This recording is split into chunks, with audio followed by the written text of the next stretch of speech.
Hey everyone, this is Sky, and I am returning once more to do another eclipse video as we are moving into an incredible solar eclipse with some really potent and rare angles aspecting it on August 11th. You can check the description box below to see some exact details on what is happening and the dates, the times, etc. for this transit. And I feel like I was just here because last month at this time I was preparing the Plutonian solar eclipse video, which is in the top right hand corner of this video if you would like to get some backstory on what's kind of going on here. As we are in such a strong eclipse season, it's kind of rare to have so many potent eclipses like this. I mean, they happen quite frequently, and I mean, they actually happen once per month because the moon takes a month to go around the sun, so it's always gonna, once per month be conjunct the sun. So solar eclipses themselves are not that huge of a deal when it comes to how rare they are or how frequently they happen. What's a big deal is what happens aspecting the solar eclipse and how visible it is. So this particular solar eclipse, I believe, will only be visible in certain parts of Asia, although it will be visible. But for the rest of the world, it's not really going to be seeable. But I feel that everyone will feel this energy relating to this solar eclipse because we have another very rare angle happening, which is the YOD to the solar eclipse.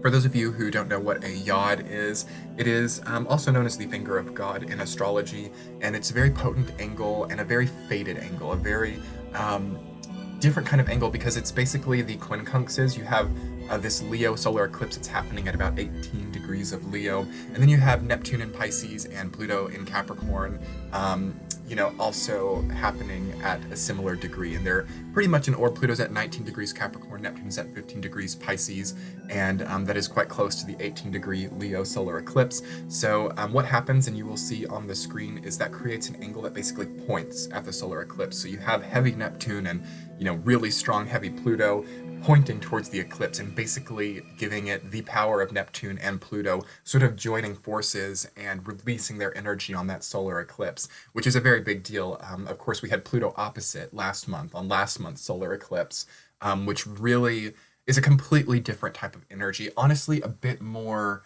I don't want to say dangerous, but a bit more just hectic, like a more combustible type of energy with that Pluto opposite that was happening last month. This is more of a deeply spiritual, deeply concerning energy where we have these sort of almost codic shifts deep within, and it might not play out in such a strong physical way as it did last month. For some of you, it will. It depends on how these placements hit you in your natal chart. But this is more about the internal world, if that's possible, because it was definitely the case last month as well during the Plutonian solar eclipse. Obviously, it's very internal when you're talking Pluto being involved and the moon being involved, of course, as it always is during a solar eclipse.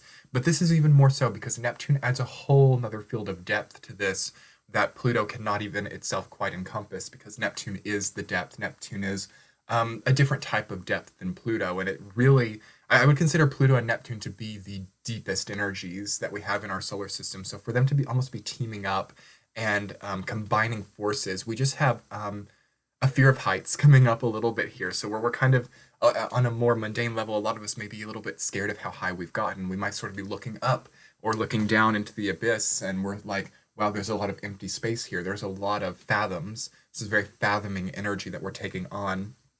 And we all feel the the energizing that this creates, because this is not a dumb note type of energy. There have been quite a lot of those energies coming in lately where it's sort of like, oh, it's blank and there's like a blip in time and it's like, whoa, what happened there? And you sort of resume.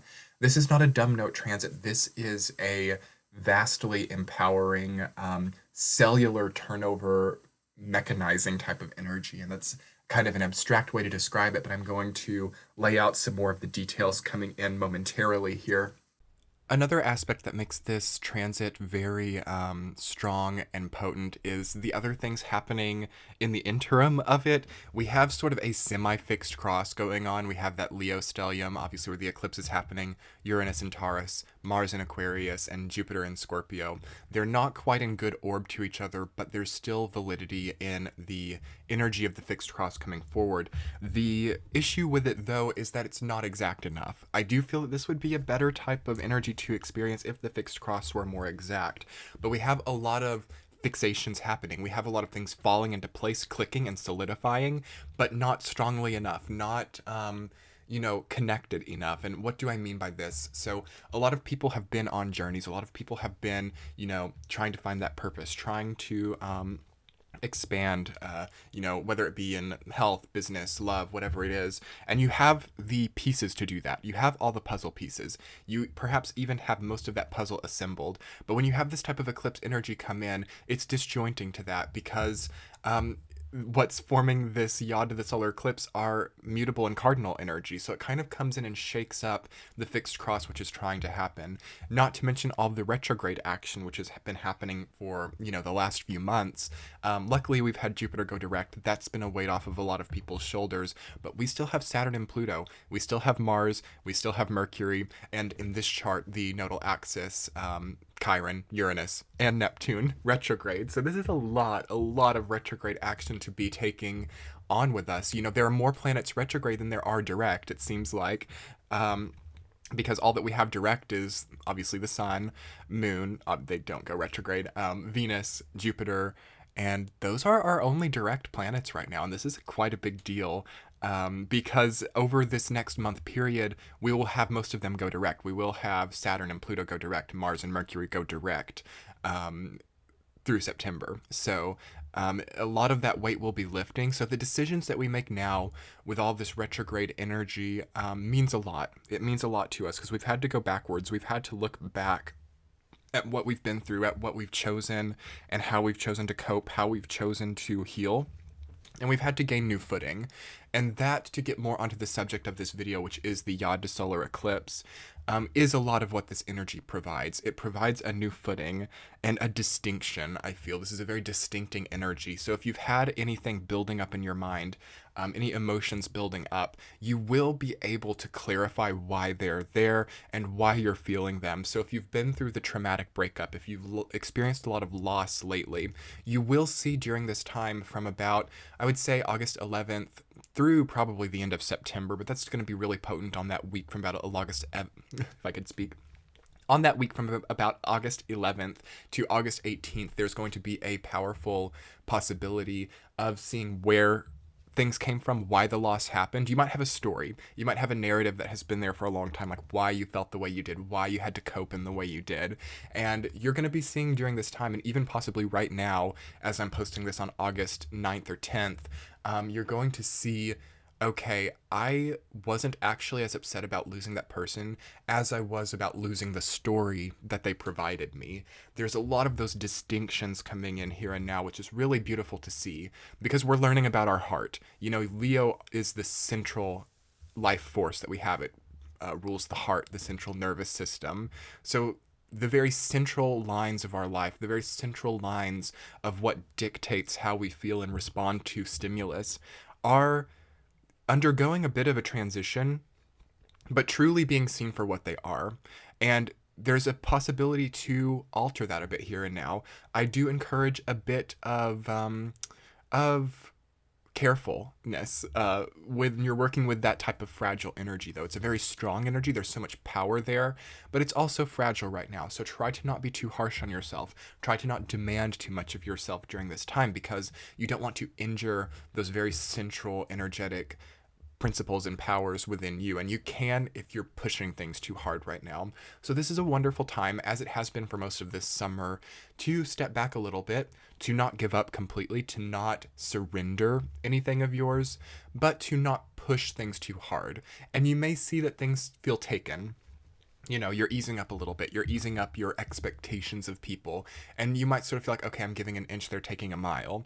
That's normal right now, but that's also important because it's better for someone to take advantage of you and show that true color than for you to push something so hard that they just don't have that opportunity, but they still have that nature. Does that make sense? You want to weed out and cleanse people who have evil nature in your life. There is a sense of antagonism with this energy, with Pluto being involved in the way that it is, with Neptune also being involved in the way that it is. You're going to be able to see who isn't right for you, who caused you harm, who caused you damage. And you might be a little bit surprised to see that some of the people that you miss quite terribly, or some of the things that you're longing for, were actually very harmful. to you. But a realization that I see that a lot of people making within this is, okay, that's not actually what I'm missing. I'm not actually missing that person as much as I'm missing the narrative, as I was saying, that they introduced into my life. And we've got to be able to make that distinction here and now. That's where this eclipse gives us so much, and it sort of takes away some of those really lingering feelings of unfathomable pain. Because I feel, when I feel Neptune and Pluto coming together like that, especially in Pisces and Capricorn, very, very martyr type of signs and energies for planets which can kind of lean that way as well. I sense a unfathomable pain that does come up and does require a new footing, distinction, and commemoration in a way as well, because this is a commemorating energy too. I sense that very strongly, and that's been quite prevalent for a while now. So what are you commemorating right now, and how can you meet that with a breakthrough?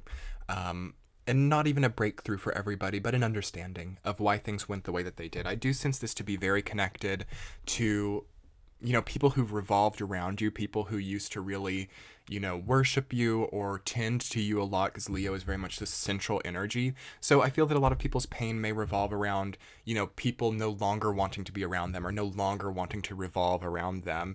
And there's a lashing out that I feel those center people go through right now. So you have to be easy. You have to treat yourself with ease. And you have to understand about your personal power too, because this is all about energy sources. This is all about where we're gaining energy from. For those types of people, I feel that they got so much energy from being revolved around by others, and now they're seeing, how was I thriving? What about that made me thrive? And it's important to reintroduce new scenarios that can make you thrive in new ways now, and to take advantage of the abundances which you have inevitably been gifted, because that's another aspect of this energy which is really beautiful. Is there's a big gift here, with all this Leo energy and with the Pisces Capricorn energy. Like, that's kind of the full spectrum of, energy coming together and manifesting a gift for you to take, or so it feels to me. I also urge you to think about learned reactions during this period of time. You might see that some of the devastation which has accumulated relied on you reacting in a way that wasn't actually you. You might have seen yourself react like a friend would, or like a mother or a father would, like your mother or your father would have reacted to a certain stimulus, and you can see that that is not actually you, like at a soul level. And you might see that, wow, yes, I reacted exactly like my father would react in that type of situation, and that has introduced a lot of chaos because that's not actually me. So again, distinguishing between, what is your way of reacting, building your personality, your, reactionary tendencies, and not relying on what you've inherited. And what you've seen before. So really checking back in and maybe remapping what you expect from situations and how you react in situations as well, because there can be a tendency to just go on autopilot and react in learned ways or inherited ways. So we're rethinking that here, and we're seeing how that's probably gotten us into a little bit of trouble as well. And I also feel that August in its entirety is really beautiful for redoing who we are, like who you are at a core level, and not, enjoying that being an inherited thing like we may have in the past. We might have taken a lot of pride in, I reacted like my mother would, I reacted like my father would, and that's a sense of pride to me. And now we're seeing, well, but that's not actually who I am. That might have been something that was right for me once, but it's no longer who I am. So I do want you to think about that during this period of time as well. And it doesn't even necessarily have to be family ties. Something that I've seen a lot lately is people who get in like deep relationships, like romantic relationships or even friendship relationships, and they start to see themselves reacting or animating like these people that they've met. It's very easy to bleed off energetically onto people right now.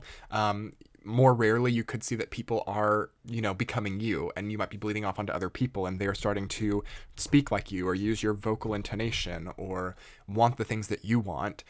It's hard to establish an individual identity with, especially that Neptune retrograde in Pisces. This creates such a collective sphere where we're all becoming almost, robotic in our mimicking of others sometimes. I do feel that those of you who have established the identity, get a lot of gifts here and now, but there's going to be, even for some of the most solid people from an identity perspective, there's going to be a challenge on that. There's going to be a testing period where you establish whether or not it is as strong as you think that it is. And that does not have to be a bad situation. That does not have to be something worrisome, but it is something that you should be prepared for and that you should think about in preparation, because I want you to see, like, okay, what would it be like if I was challenged in that way? What would that look like to me? What would a challenge on my identity look like? And then compare that to what actually happens. And I feel that you have a really good test on your intuition, as well as like what your worst case scenario could be and how you might be thinking about a lot of worst case scenarios. Capricorn and Pisces together with that Pluto and Neptune YOD, it's not that they're pessimistic, but there is a tendency to really pay a lot of attention to what could go wrong, or what has gone wrong, and sort of losing track of, what's going right. So, and sometimes you can even see yourself craving the opposite. It's like, yeah, I really would kind of like for this situation to go wrong so I could get like a rebirth, or so I could get a new experience in my life.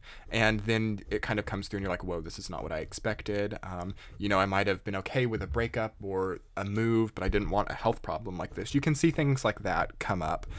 So for those of you with struggling health, or with just any type of trauma that did come in over the summer, a beautiful, beautiful opportunity to say goodbye to that, to release that, and to start to implement what you actually need to heal that. Because you're not going to be able to deny what needs healing and what course you can take to do that, whether it be healing a broken heart or healing a health problem. It's going to be pretty easy to understand, at least from a general sense, what that looks like. But the challenge can come in actually implementing it, because we're dealing with habits, we're dealing with long-term life cycles that will probably, for most of everyone, have to shift up a little bit here and now. So your circadian rhythms, your dietary habits, your emotional habits, those things have to be disciplined just a little bit. Saturn in Capricorn is retrograde. We are seeing very clearly where we've implemented some not so wonderful for our health or emotional health habits here and now. So a great time in Saturn retrograde to deal with that. And by September, I want to see most of us being able to take on new routines and new layouts, new templates for existing more healthily in our lives. And to really wrap up and conclude on the most important aspect, I feel, of this solar eclipse, because I've kind of done just a general, idea of what's happening all around in the sky with this video, kind of killing a few birds with one stone here. On August 11th, you must not have as much fear as you've had over the last month or over the last 3 or 4 months. There must be an acceptance, and there must be a willingness to implement subtle and healing changes while not pushing too hard for things to suddenly click and disappear, because that is a tendency with a solar eclipse. It's such a quick, shadowing and revealing that we can need too much from ourselves energetically. So don't demand too much quick action. You will probably get it in some way. It's important to spend this time not broken up about what is breaking in the past or what is breaking now, while you see the true lessons of that, because it's a lingering energy. It's a lingering energy, and that's what's so difficult about it to articulate, is the sense that we can't allow ourselves to drown in the vastness of whether it be the past pain or the future worry. We have that time aspect with it.